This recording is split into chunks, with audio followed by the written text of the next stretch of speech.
Assalamualaikum warahmatullahi wabarakatuh. Baiklah teman-teman, sekarang kita akan membahas dengan judul harga yang harus dibayar ibu-ibu yang suka kumpul-kumpul gibah di akhirat dan di dunia. Kumpul-kumpul atau bersosialisasi ke rumah tetangga hanya untuk ngobrol berjam-jam tanpa ada manfaat syar'inya, maka bisa dikategorikan perkara syubhat bahkan haram. Kenapa hukumnya syubhat bahkan haram? Karena ketika kumpul-kumpul, seringkali yang dibahas adalah tentang orang lain atau tetangga lain. Mulai dari bahas kekurangan tetangga, aib tetangga, memojokkan tetangga, hingga memfitnah tetangga. Intinya kumpul-kumpul untuk menzalimi, melukai perasaan tetangga yang lain. Jika ibu-ibu tidak ingin dizalimi tetangga, maka bergabunglah dengan komunitas gibah, komunitas mayoritas yang ada di masyarakat saat ini. Ibu-ibu harus ikut nimbrung gibah setiap hari agar selamat dan tidak dikucilkan tetangga yang lain. Namun tentu semuanya ada harga yang harus dibayar. Berikut harga yang harus dibayar ibu-ibu ketika bergibah. 1. Berkurangnya pahala setiap hari dan dosa bertambah. Kemudian ketika sakaratul maut belum sempat bertobat dari perkara gibah, maka dipastikan meninggal dalam keadaan su'ul khotimah. Karena sakitnya sakaratul maut orang su'ul khotimah berbeda dengan sakitnya sakaratul maut yang husnul khotimah.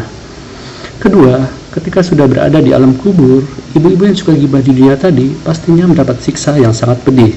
Salah satunya adalah mencakar-cakar mukanya dengan kuku-kukunya yang tajam. Ini saya berbicara berdasarkan dalil ya, bukan karangan semata.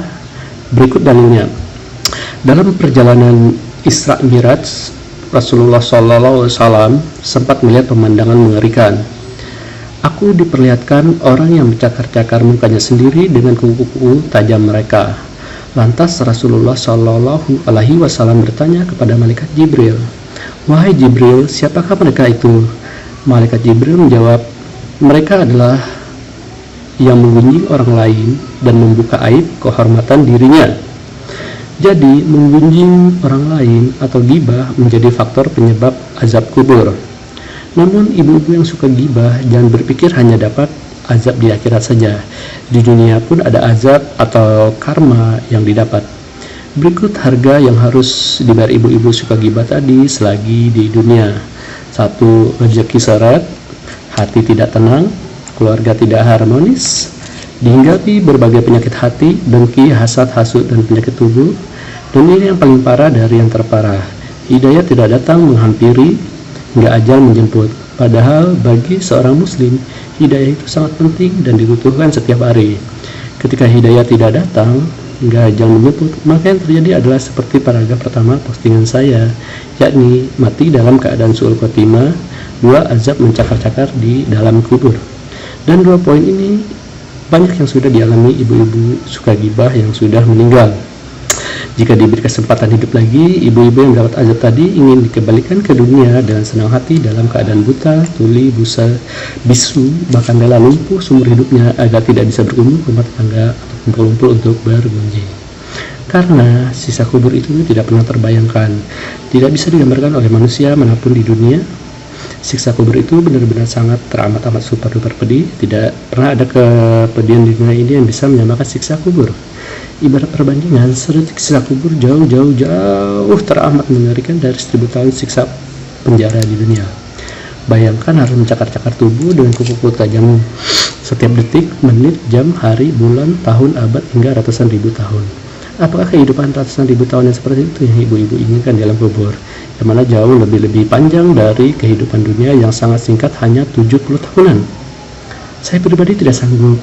Lalu bagaimana cara bersosial yang baik di masyarakat dalam Islam? 1. Tegur sapa dan senyum tulus kepada tetangga ketika berpapasan. Bersilaturahmilah ke rumah tetangga dengan membawa makanan yang telah dimasak, bukan membawa bahan gunjingan untuk dijadikan obrolan. 3. Jenguk tetangga ketika sakit. 4. Bantu urus jenazah tetangga ketika ada yang meninggal hingga tuntas. Hiburlah tetangga yang sedang berduka, kalau bisa setiap hari hingga duka laranya hilang. Bicara yang cukupnya dan jangan keras-keras. Dia yang tertawalah secukupnya atau cukup dengan tersenyum seperti yang dicontohkan Nabi atau istri Nabi. Kedelapan, jika belum mampu tertawa pelan, maka tertawalah dalam rumah, yang penting tetangga tidak dengar. Kesembilan, jangan tajasus atau memata-matai tetangga untuk mencari aib atau kekurangannya.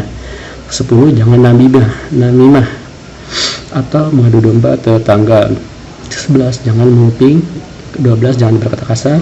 13, jangan putar musik kencang-kencang. Musik sendiri haram ya dalam Islam, dan masih banyak cara Islam mengajarkan hubungan sosial yang baik dengan tetangga. Cukup sekian dan terima kasih. Sekian pembahasan hari ini teman-teman, semoga bermanfaat untuk kita semua dan jauhi ghibah agar kita selamat dunia akhirat.